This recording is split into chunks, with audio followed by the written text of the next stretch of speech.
దేశంలోనే ప్రజాస్వామ్య వ్యవస్థకు అత్యున్నతమైన పార్లమెంటులో మన్మోహన్ సింగ్ గారు ప్రధానమంత్రిగా ఉన్నప్పుడు పార్లమెంటు సభ్యులుగా అడుగుపెట్టాం. పార్లమెంటు సభ్యులంగా వారి దగ్గర నుంచి ఎంతో నేర్చుకోవడమే కాకుండా తెలంగాణ సాధనకు సంబంధించిన ఉద్యమంలో వారు చూపెట్టిన మార్గదర్శకత్వం ఈరోజు తెలంగాణ సాధనకు ఉపయోగపడ్డది. ప్రజాస్వామ్యము, పార్లమెంటు వేదిక మాత్రమే పరిమితం కాకుండా మన్మోహన్ సింగ్ గారు ఆర్థిక సంస్కరణ లోపల ప్రధాని పివి నరసింహారావు గారికి సన్నిహితంగా ఉన్నటువంటి ఒక సంస్కరణవేత్త.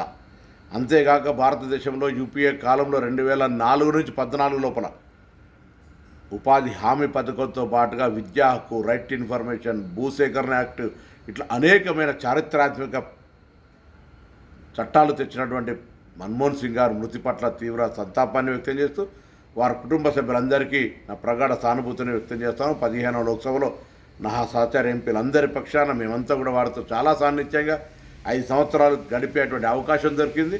దాని తదుపరి కూడా అనేక సందర్భాల్లో ఢిల్లీ వెళ్ళినప్పుడు కలిసేవాళ్ళం. ఈ మధ్య 3-4 సంవత్సరాలుగా వారి అపాయింట్మెంట్ని మంత్రి అయిన తర్వాత కలవడానికి ప్రయత్నం చేసినాము. అనారోగ్య రీత్యా కలవలేకపోయినా వారు 92 సంవత్సరాలు అనేకమైనటువంటి అవార్డులు, అనేకమైనటువంటి కీర్తి ప్రతిష్ట సంబంధించినటువంటి గొప్ప వ్యక్తి. వారి ఆత్మకు శాంతి చేకూరాలని, వారు ఇచ్చిన సాన్నిధ్యం భవిష్యత్ రాజకీయాల్లో తప్పకుండా మాపై ప్రభావం చూపెడుతుంది. 5 సంవత్సరాలు లోక్సభ గౌరవ ప్రధానమంత్రిగా వారితో కలిసి పనిచేసే అవకాశం రావడం మా అదృష్టంగా భావిస్తూ వారి కుటుంబ సభ్యులందరికీ ప్రగాఢ సంతాపాన్ని వ్యక్తం చేస్తూ ఉన్నాను.